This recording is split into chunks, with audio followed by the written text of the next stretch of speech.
मैं धान की खेती के बारे में बताना चाहूँगा कि हम धान की खेती दो तरीके से कर सकते हैं। एक धान की सीधी बुआई से भी कर सकते हैं और एक धान की रोपाई विधि से बुआई कर सकते हैं। तो हमारे किसान भाई जिस प्रकार गेहूं की फसल हम सीड ड्रिल से मशीन से बुआई करते हैं, अच्छी नमी में अच्छी प्रकार की खेत तैयार हुए हुए हम सीड।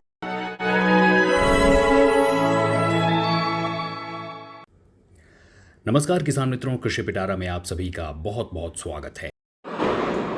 नमस्कार दोस्तों, आप देख रहे हैं कृषि पिटारा में बांदा से साकेत अवस्थी। इस समय हम लोग कृषि विश्वविद्यालय में पहुंचे हैं, जहां धान की उन्नतशील पैदावार के संबंध में रिसर्च कर रहे और जो कि एक प्रोफेसर हैं, जिनको कहा जाए कि एक तरीके से कि धान का उत्पादन को लेकर के वो एक वैज्ञानिक हैं, प्रोफेसर GS पवार, जो कि प्रोफेसर शस्य विज्ञान बांदा कृषि विद्यालय के जो है एक प्रोफेसर हैं और उन्नतशील धान की पैदावार के संबंध में हमारे बुंदेलखंड क्या पूरे देश को, प्रदेश को जागरूक कर रहे हैं, यहाँ के छात्रों को जागरूक कर रहे हैं, बांदा को एक नया आयाम देने की कोशिश कर रहे हैं। सर नमस्कार, आपका स्वागत है हमारे संस्थान पे। सर धान की पैदावार के संबंध में हम आज आपसे वार्ता करेंगे कि उन्नतशील किस्म की धान का उत्पादन कैसे किसान करे और किस मौसम में करे, किस बीज का जो है बुआई करे, जिसके वजह से अच्छा उत्पादन हो सके। नमस्कार साकेत अवस्थी जी, आपका बहुत बहुत आभार और बांदा कृषि विश्वविद्यालय की ओर से मैं आपके चैनल का और आपका हार्दिक स्वागत निवेदन करता हूँ। जी देखो, ये जो खरीफ का जो मौसम है और आप सभी जानते हैं कि धान हमारी इस सीजन की मुख्य फसल है। जी बिल्कुल। तो इस मुख्य फसल में आप देखोगे कि बांदा, चित्रकूट और आसपास के इलाकों में धान की खेती ही सफल होती है। बाकी खेती हमारी जो, अगर हम दूसरी खेती की बात करते हैं, हमारी मूंग है, उर्द है, अरहर है या दूसरी फसलें जो दाल की फसल है या भाई मिलेट्स है, काफ़ी मात्रा में देखोगे कि जो ऊंचे क्षेत्र हैं वहाँ तो सफल हो जाते हैं और जो निचले क्षेत्र हैं वहाँ हम खेती में सफल नहीं हो पाते। तो धान की ही एक ऐसी फसल है जहाँ हम सफलतापूर्वक उत्पादन करते हैं और पिछले वर्षों से ये देखा जा रहा है कि धान की उन्नतशील प्रजातियों को किसान उपयोग कर रहे हैं, अच्छी पैदावार ले रहे हैं। जी बिल्कुल। आप प्राय देखोगे कि तो धान की मैं आपको बात बताता हूँ कि अभी जो मौसम है, हमारे बहुत सारे किसान भाई जो प्रोग्रेसिव हैं, उन्होंने अपनी पौधशालाएँ तैयार कर ली हैं और वो खेतों में अपनी नर्सरी जो तैयार है उससे रोपाई का काम शुरू हो रहा है।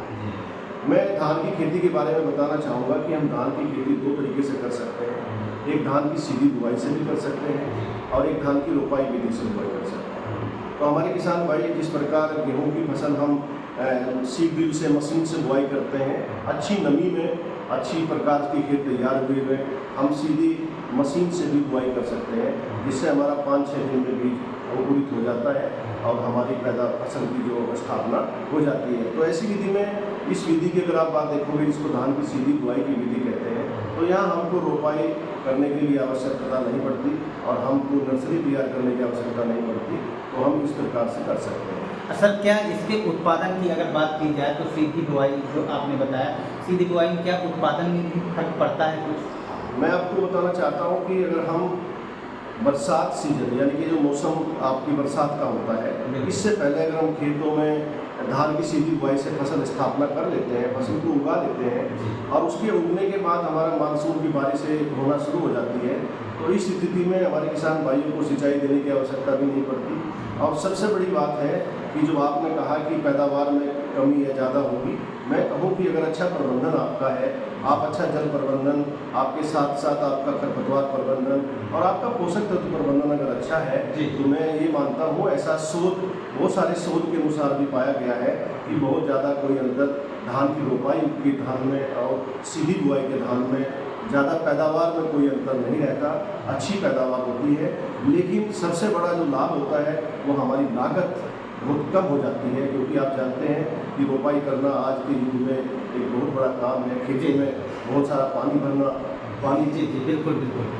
खेत के अंदर हमको उस सारे की जुताई करना और साथ साथ रोपाई करने के लिए जो हमारे जो महिलाएं हैं, खासकर इस क्षेत्र में देखोगे, उनकी कमी पड़ जाती है, क्योंकि पूरे इलाके में धान की रोपाई एक साथ होती है, एक साथ करती है। तो इस अवस्था में आप देखोगे कि जो है वो मुश्किल हो जाता है। तो इस विधि से हम बहुत ज़्यादा लाभ कमाते हैं। सबसे बड़ा बात है, सबसे अच्छी जो बात है, अगली जो फसल होती है, इस फसल के कटने के बाद जो फसल होती है, असली लाभ उसको मिलता है। अच्छा। मेरा ऐसा मानना है, ऐसे शोध के द्वारा हमने पाया गया कि जो अगर हमारी कोई कमी यहाँ रहती है, रोपाई की तुलना में अगर कोई पैदावार में कमी होती है, तो उस खेत में रबी की फसल उससे भी दुगनी वो हमारी पैदा की जाती है। पूरा की जाती है। अच्छा अच्छा। तो वहाँ पर हमको और ज़्यादा लाभ हो जाता है। वो कैसे और सर?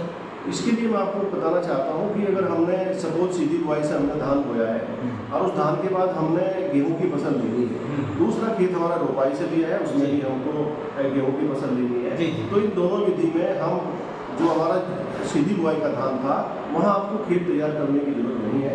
उन खेतों में हम सीधी बुआई से यानी कि जीरो टिल विधि से ही हम रबी फसलों की बुआई करेंगे, अर्थात धान को काटने के उपरांत और इसमें बुआई करवा दी। यस, मैं आपको बताना चाहता हूँ कि यहाँ हमको लागत ही नहीं, हमको समय भी बचता है। जैसे आपने आज धान की कटाई की, तो आप कल ही गेहूँ की बुआई कर दोगे, जबकि दूसरी अवस्था में जहाँ आपने जुताई करके बुआई करोगे, वहाँ पर आपको कई दिन लग जाएंगे। तो ये सबसे बड़ी बात है, क्योंकि रबी की फसल जो बुआई होती है, धान की कटने के बाद हमको समय कम मिलता है, तो तुरंत हम तुरंत रबी की फसलों की बुआई कर सकते हैं। और लेकिन सर बात एक और ये है कि जैसे जो है धान की कटाई हो गई, काटने के बाद में किसान ये कहता है कि अभी जो है इसमें नमी है, अभी जुताई नहीं आई, हमारे बुंदेलखंड की खास अगर बात की जाए, तो उस स्थिति में क्या करेंगे? आपने बिल्कुल बहुत अच्छी बात बताई। देखो, ऐसी स्थिति में ही जीरो टिल विधि इजाद की गई, क्योंकि जब खेतों में नमी होती है, किसान भाई हमारे खेत की जुताई नहीं कर पाते, और खेत की जुताई नहीं कर पाते,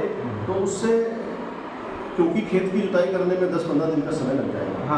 तो ऐसी अवस्था में हमारे पास ऐसी सीड ड्रिल मशीनें हैं, सरकार बहुत सारी सब्सिडी भी दे रही है, आज वो सब मशीनें हर जगह उपलब्ध हैं। उस मशीनों की सहायता से गीले खेतों में भी हम रबी की फसलों की बुआई, खासकर गेहूं की बुआई, उन गीले खेतों में भी जहां हमारे पैर दबते हैं, हम उसमें सोई कर सकते हैं, और अच्छा उत्पादन होगा।